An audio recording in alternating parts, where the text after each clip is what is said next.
Hi, this morning I watched Atoll K, Laurel and Hardy's last feature film. I've been gradually working my way through Laurel and Hardy's filmography over the better part of 15 or 20 years, um, starting with their silent shorts, their live action shorts, their sound shorts, as they moved into features.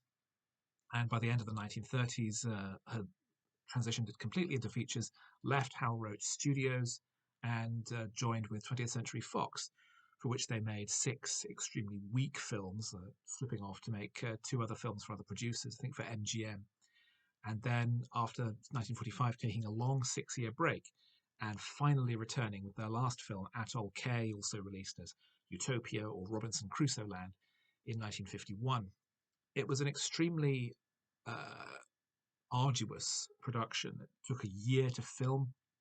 It was an Italian French co production with most of the other cast dubbed and performing in their own language, which meant that there was little opportunity for improvisation or fine tuning on set, as the stars were in the habit of. And the result was a film that was notoriously difficult. Both actors look very old and very ill. Laurel was in the grip of severe diabetic illness, from which he did recover, whilst Hardy was extremely overweight and did later lose the weight, although that severely affected his health as well. The version of the film that I watched was a recut by Joe Ramoni of the Hats Off Entertainment, a channel on YouTube, and I'll try and put a link in the description.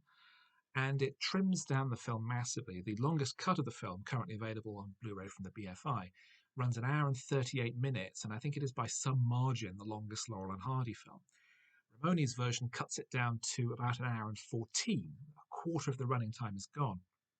And instead of the unsuitable music and the voiceover narration, he's replaced that with either silence or music sourced from the Bo Hunks Orchestra, a group that has recorded new versions of the music performed on the original Laurel and Hardy shorts. So we have beautifully orchestrated sound versions of this music.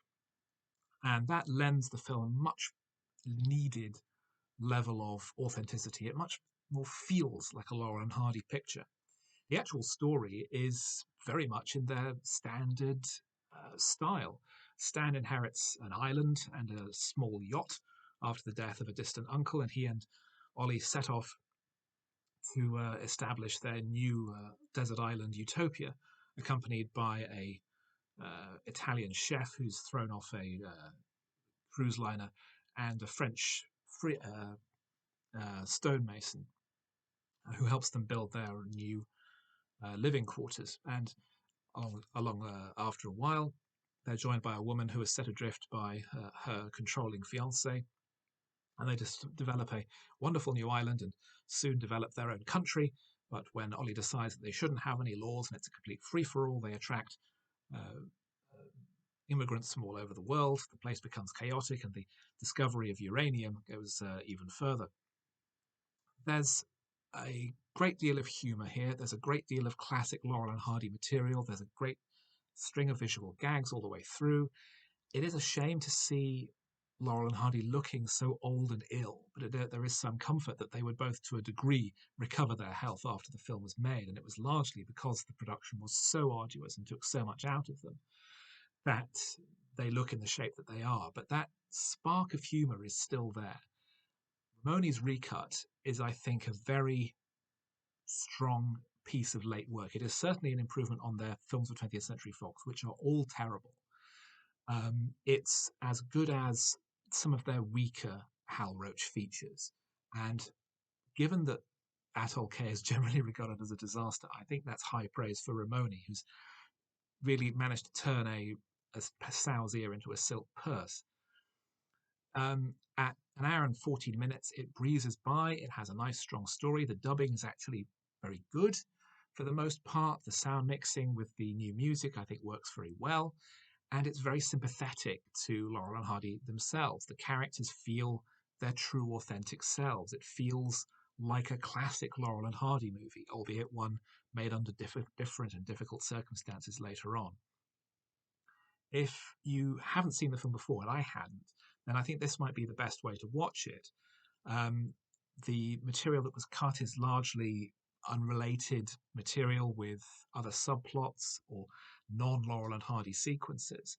So we're not missing much. And the film was totally coherent as it was, even with all that material gone. Um, I enjoyed it. It's not a laugh a minute, it's not hilarious, but it's likable and it's fun and it's surprisingly light and easygoing. I enjoyed it, and I think this is certainly one film that definitely bears reevaluation.